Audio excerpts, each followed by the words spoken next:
Hey guys, welcome to my channel. My name is Michelle and I'm Elvislass here on YouTube, and today we're going to talk about some more books.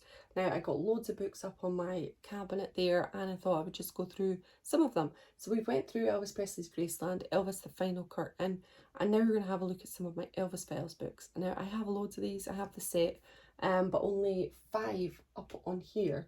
So I've run out of space. So I need to get the other ones on there.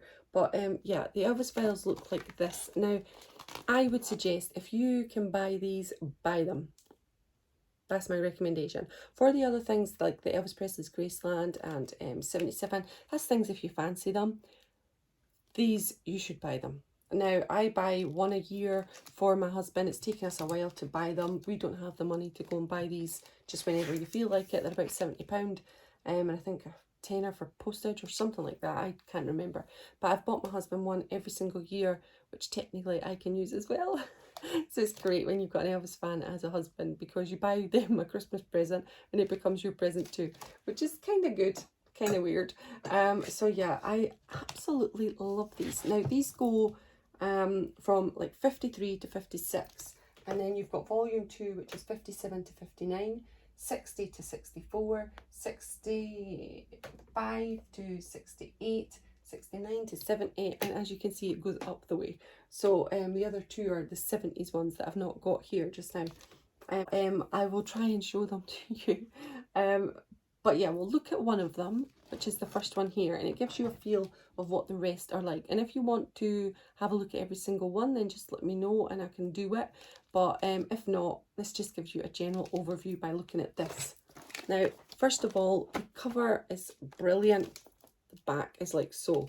Now this is, you can take this off, and this is just like the sleeve, just to keep it protected. And you have it like this. Now I'm going to take that off just now because it gets in your way when we're trying to show this book. Now, first of all, when we open it up, there's just great panoramic view, which is just brilliant. Now, lots of good things in here. So the Elvis Files Volume 1, executive producer is Eric Lauridsen, photo editors is again the same person, designer Neil Chris Middleton, researchers, publishers and technical advisor. On an Elvis film, we know who that would have been. Acknowledgements, they acknowledge people that they've used. Obviously, Almanac images, of course, everybody uses them. And there's just so many good pictures in the Elvis Files. Honestly, it's amazing. And then introduction. So in the hot summer of 1953, a nervous youngster with $2.50 in his pocket and a cheap guitar in one hand walked into the Sun Studios in Memphis, Tennessee. The then unknown truck driver made history that day. His name was Elvis Allen Presley, and his name will forever stay in the annals of modern music as the greatest entertainer of all time. In this series of 7 books, we'll present you with a detailed and illustrated overview of Elvis's whole professional career, from its inception in the summer of '53 to its tragic conclusion in August '77. This first volume covers the first 3 years of Elvis's life in the music industry and takes the legendary Sun years, the hectic concert years, and the famed first television appearances, the rise to international superstardom, and the beginning of his Hollywood career. Over 35 years since Elvis's death and nearly 85 years since he first walked into the recording studio, Elvis remains one of the most written about and most probably photographed people in history. Everyone connected with the Elvis Files hope that you will enjoy this series. We'll have certainly done our very best to offer you the most informative and enjoyable books ever produced on the subject. This is a series of books that has been written by fans for fellow fans, and I completely and utterly agree. This is some of the best things that we own. I absolutely love it. Where it all began. It's just brilliant. I don't sound like nobody. The spectacular debut of Elvis Presley, and you've just got some fantastic pictures in there. Really, really good. The birth of rock and roll music, and it's just fab. Love it. Love that one there. Isn't that great? And it just goes on and on. There's just some wonderful pictures in here. Lots of interesting things going on, and you're learning so many good things. I just absolutely love it. Elvis live in '55, July '55. And the research is just insane. The work that's been put into it is insane. The folkman hurt in collision of car truck, September 2nd, 1955. So a collision near Folk Ark, is that Arkansas maybe? About 8:45 p.m. Friday resulted in slight injuries to J.B. Wiley, 54, Folk.